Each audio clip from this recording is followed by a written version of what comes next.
नमस्ते। आज हम अध्ययन करेंगे जापान की न्यायपालिका। 1947 के नए संविधान ने जापान में लोकतंत्र का सूत्रपात किया तथा न्याय व्यवस्था में मौलिक परिवर्तन किया। चूंकि नवीन संविधान पर मित्र राष्ट्रों का प्रभाव था, अतः उसमें ब्रिटिश और अमेरिकी न्यायिक प्रक्रिया का समावेश किया गया है। न्यायपालिका को कार्यपालिका तथा विधानमंडल के अनुचित नियंत्रण से मुक्त करके स्वतंत्र रूप से कार्य करने की दिशा में उपबंध किए गए हैं। शासन के प्रति जनता में विश्वास उत्पन्न करने के लिए विधि के शासन के सिद्धांत को अपनाया गया है। इस प्रकार जापान के नवीन संविधान ने न्याय व्यवस्था के बुनियादी आधारों एवं न्यायिक प्रक्रिया तथा संगठन में मूलभूत परिवर्तन करके न्यायपालिका की स्वतंत्रता, सर्वोच्चता तथा निष्पक्षता की आधारशिला रखी है। जापान की न्याय व्यवस्था की प्रमुख विशेषताएं इस प्रकार है। फर्स्ट, न्यायपालिका की स्वतंत्रता एवं न्याय प्रणाली का लोकतंत्रीकरण। न्यायपालिका की संपूर्ण व्यवस्था को लोकतांत्रिक बनाने के लिए तथा न्यायालय शासन के कार्यपालिका विभाग के अनुचित हस्तक्षेप के बिना स्वतंत्रता पूर्वक न्याय कर सके, इसके लिए उस पुरानी व्यवस्था को समाप्त कर दिया गया है, जिसके अंतर्गत न्याय कार्य की व्यवस्था न्याय मंत्री के हाथ में रहती थी। आजकल न्यायिक कार्य जापान के सर्वोच्च न्यायालय के सुपुर्द किया गया है। वह इस कार्य को अपने 15 न्यायाधीशों के सम्मेलन के माध्यम से करता है। इस कार्य के लिए न्यायाधीश प्रति सप्ताह एक बार अपनी बैठक करते हैं तथा नियमों के निर्माण, उसके संशोधन तथा उसकी समाप्ति से संबंधित निर्णय करते हैं और नीचे के न्यायाधीशों की नियुक्ति, उनके बजट एवं अन्य विषयों के संबंध में निश्चय करते हैं। इस प्रकार की व्यवस्था का परिणाम यह होता है कि जापान में निम्न स्तरीय न्यायिक ढांचा कार्यपालिका के प्रभाव से मुक्त रहता है, क्योंकि वहाँ के न्यायाधीश अपनी नियुक्ति, पदोन्नति तथा अन्य बातों के लिए कार्यपालिका की कृपा के अभिलाषी नहीं रहते हैं तथा वे अपने कर्तव्य का पालन स्वतंत्रता पूर्वक कर सकते हैं। न्यायपालिका के लोकतंत्रीकरण हेतु सर्वोच्च न्यायालय के न्यायाधीशों की नियुक्तियों के सार्वजनिक पुनर्विचार का उपबंध किया गया है। इस संबंध में संविधान में प्रावधान है कि सर्वोच्च न्यायालय के न्यायाधीशों की नियुक्ति पर पुनर्विचार लोगों द्वारा उसकी नियुक्ति के बाद प्रतिनिधि सदन के सदस्यों के पहले साधारण चुनाव के समय किया जाएगा तथा ऐसा पुनर्विचार प्रत्येक 10 वर्ष बाद होता रहेगा।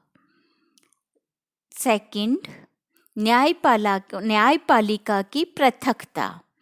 न्यायपालिका को कार्यपालिका से पृथक कर दिया गया है। न्याय मंत्रालय का न्यायालयों पर नियंत्रण नहीं है। थर्ड, कानून का शासन। न्यायपालिका इस प्रकार कार्य करती है कि देश में प्रशासन की मनमानी न चलने पाए और शासन कानून के अनुसार चले। दीवानी की कार्य प्रणाली में युद्ध के बाद के समय से कोई बड़ा परिवर्तन नहीं किया गया, फिर भी फौजदारी की कार्य प्रणाली में इस दृष्टि से परिवर्तन किए गए हैं। चौथा, कानून के समक्ष समानता। जापान की न्याय व्यवस्था में कानून के समक्ष सब बराबर समझे जाते हैं।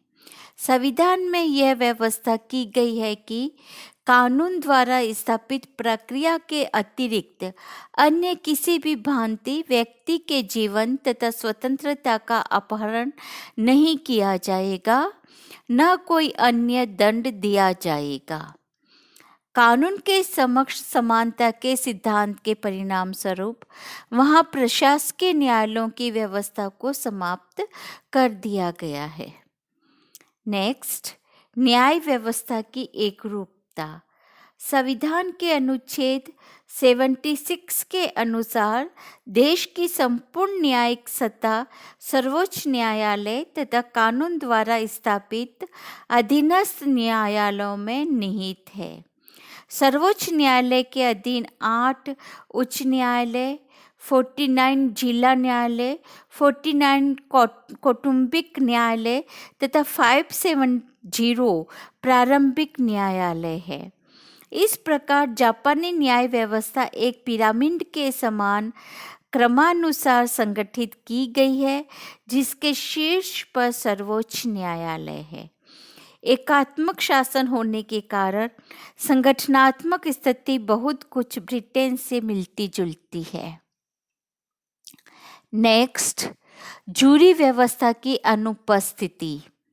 जापान की न्याय व्यवस्था में जूरी द्वारा सुनवाई की व्यवस्था नहीं है, परंतु न्याय के पेशे से बाहर के लोगों को न्याय कार्य में शामिल किए जाने की व्यवस्था वहाँ के सर्वोच्च न्यायालय के स्तर पर विद्यमान है। नेक्स्ट, सरकारी प्रोक्यूरेटरों की व्यवस्था। जापान में प्रत्येक स्तर के न्यायालयों के लिए सरकारी वकीलों की व्यवस्था है, जिन्हें प्रोक्यूरेटर कहते हैं। सरकारी वकीलों की इस संपूर्ण व्यवस्था के शीर्ष पर सरकारी प्रोक्यूरेटर जनरल होता है। प्रोक्यूरेटरों का कार्य फौजदारी के कथित अपराधों की जांच करना तथा उनसे संबंधित मुकदमों की सरकार की ओर से पैरवी करना होता है। नेक्स्ट, खुली सुनवाई। संविधान के अनुसार साधारणतः प्रत्येक मामले की सुनवाई तथा निर्णय की घोषणा सार्वजनिक रूप से की जानी चाहिए। अनुच्छेद 72 के अनुसार यह आवश्यक है कि राजनीतिक अपराधों व नागरिक अधिकारों से संबंधित मामलों में मुकदमों की सुनवाई सार्वजनिक रूप से ही की जानी चाहिए। नेक्स्ट, न्यायिक पुनर्निरीक्षण। संविधान के अनुच्छेद 81 के अनुसार जापान के सर्वोच्च न्यायालय को न्यायिक पुनर्निरीक्षण का अधिकार प्राप्त है। सर्वोच्च न्यायालय विधायिका द्वारा निर्मित किसी कानून या कार्यपालिका के किसी आदेश को जो संविधान के उपबंधों के प्रतिकूल है, असंवैधानिक घोषित कर सकता है। अतः जापान के नए संविधान के अंतर्गत न्यायिक व्यवस्था में वे सब विशेषताएं शामिल हैं जो कि एक आदर्श न्याय प्रणाली में होनी चाहिए, जिनके द्वारा न्यायपालिका की स्वतंत्रता और निष्पक्षता सुनिश्चित होती है और व्यक्ति की गरिमा तथा प्रतिष्ठा को प्रोत्साहन मिलता है। धन्यवाद।